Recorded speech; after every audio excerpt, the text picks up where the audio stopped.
suis le père Éloi Arsenault et je suis à la retraite.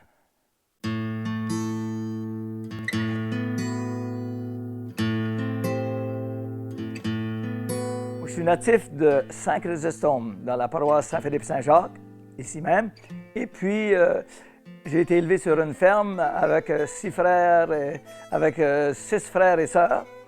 Et on était toujours à la maison dans un environnement francophone. Et on a toujours parlé français, on a été élevé en français, puis il n'était pas question, même dans le voisinage, tout était en français, tout se passait dans la langue de Molière.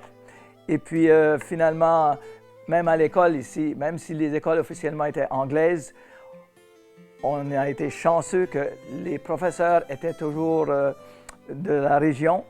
Et puis même si les livres étaient en anglais, la géographie, puis l'histoire, puis les mathématiques, puis tout ce que tu veux, ils nous enseignaient en français. Et c'est grâce à ça qu'on a pu conserver notre langue et puis notre culture. J'étais assez jeune quand j'ai commencé à penser à la prêtrise.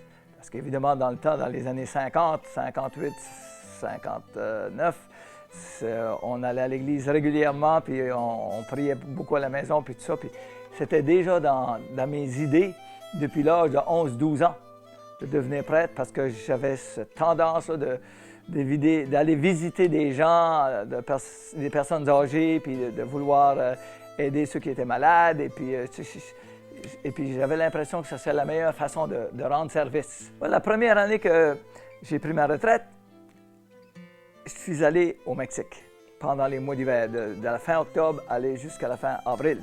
Puis en arrivant au Mexique la première année, un comité qui était déjà formé, qui venait de se former de 6 mois à peu près, ils sont venus me rencontrer pour que j'en fasse partie, pour aider une région absolument pauvre où les enfants travaillaient au dépotoir. Après la 3e et 4e année, ils n'allaient plus à l'école. Et puis où on s'est mis ensemble pour faire des pressions sur le gouvernement pour arrêter les enfants d'aller travailler au dépotoir avec les parents pour survivre. Puis finalement, le gouvernement a accepté d'arrêter ces enfants-là de travailler au dépotoir, puis les a remis sur le chemin de l'école.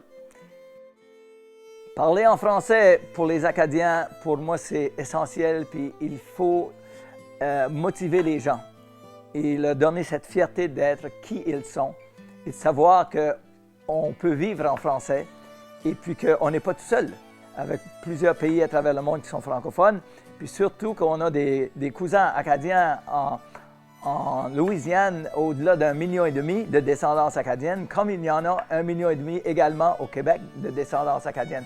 Alors c'est une force, et puis il faut être fier de qui ce qu'on est, et puis il faut être capable de se donner les outils dont on a besoin pour préserver, conserver et développer notre langue et notre culture.